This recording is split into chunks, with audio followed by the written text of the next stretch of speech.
of all, this is the nth term of an arithmetic sequence, and an arithmetic sequence is one of those where we're adding or subtracting the same amount each time. So also called a linear sequence, 10, 12, 14, 16 is an example because it's increasing by 2 each time. We're adding on 2 each time. This is not the same as if we were multiplying or dividing by the same number. That would be a geometric sequence, but this is for adding or subtracting. The first thing that we really need to realise is about an arithmetic or a linear sequence is that we need to think of the position the terms are in when we're doing the nth term.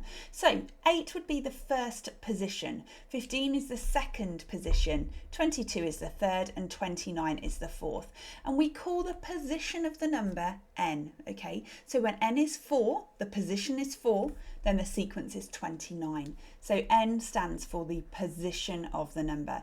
And how we do the nth term, it's all about how do we get from the position to our sequence. And this is how we do it. Our sequence is increasing by 7 each time. Every time we're going up, we're adding on 7.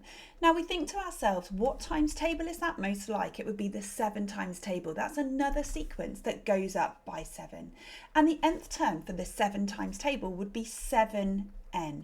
When the position is 1, 1 times 7 is 7. When the position is 4, 4 times 7 is 28. That's a sequence that goes up by 7. But we have to do a slight adjustment. The 7 times table is 7, 14, 21, 28, but our sequence actually starts at the number 8. So the next part in this is all about working out how do we get from the start of our times table to our sequence. So in this case it would be 7n, but we have to add 1 to each of the 7 times table in order to get to our sequence, 7n plus 1.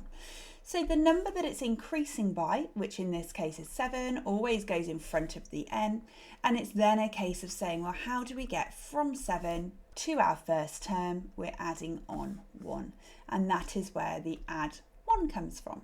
Let's move on to another question. A linear sequence is 2, 5, 8, 11. Work out the expression for the nth term. Plus 3 to get to 5, 5 plus 3 is 8, 8 plus 3 is 11. Most like the 3 times table, which also goes up in 3, which is 3n. So once again, a case of whatever number's there, you bring it down to here. But our 3 times table starts with the number 3 and we're starting at the number 2, therefore we have to subtract 1 in order to get back to our sequence, 3n minus 1. This one is a decreasing sequence, but don't let it put you off. So this time it's going down by 5 each time. We're subtracting 5, but just follow the rule of you just put that number in front of n. So it's the negative 5 times table, negative 5, negative 10, negative 15, negative 20, etc. But how do we get from negative 5 up to 40? We're going to have to add on 45. So negative 5n plus 45 is our answer, but often we don't write the negative to start with. We just do a little switcheroo, okay? We put the 45 in front of the negative 5n, giving our final answer as 45 subtract 5n. And that would be our answer. A key thing you're looking out for is the fact that it's going down, therefore it's going to be a negative at the front of it. More then, I guess this is the challenge. Here are first 4 terms of a sequence. The nth term is 10n subtract 2 divided by 3. Work out the value of a. Okay, so remember n stands for the position. So for the first term, n is equal to 1. So let's substitute the number 1 in the nth term to give ourselves a value. So we're doing 10 times by 1, subtract 2 divided by 3. 10 times 1 is 10, 10 take away 2 is 8. 8 divided by 3 would be our answer. Leave it as this one as a fraction. But 8 divided by 3 is equal to 4a. So 8 thirds is 4a. We now need to rearrange and solve this equation in order to figure out the value of a. I never like it when we've got a fraction in there, so we're going to start by getting rid of that by timesing both sides by 3. Divide by 3 times by 3 have cancelled each other out. We're now left with 8 equals 12a. So then to find a, we're going to have to divide both sides by 12. 8 over 12 is equal to a. And 8 twelfths is the same as 4 sixths, which is equal to 2 thirds. That's your answer for that one. We could have actually taken any value. So you might have wanted to do the second term. 10 times 2 is 20. 20 take away 2 is 18. 18 over 3 is the same as 9a. Using the nth term then is the next thing we have to be able to do, and this just relies on the knowledge that you know that the position is represented by the n. So if we want the third term, that's the third position, n would be equal to 3. So we have to take the value 3 and we have to substitute it in place of that n. So we're doing 5 multiplied by 3, subtract 2, which is 15, subtract 2, which is 13. This is another style of question where you might have to use the nth term. Is 182 a term in this sequence? You could, of course, keep continuing this sequence, but it might be a much higher number. It might take you ages to do. Therefore, we need a method that's quicker. Now, here's the linear sequence. 22 to 25 is add 3. 25 to 28 is add 3, 28 to 31 add 3. So we know it's 3n. And how do we get from the 3 times table up to 21? We're going to be adding on 19. Now, can we put a value of n into this nth term in order to come out with the value 182?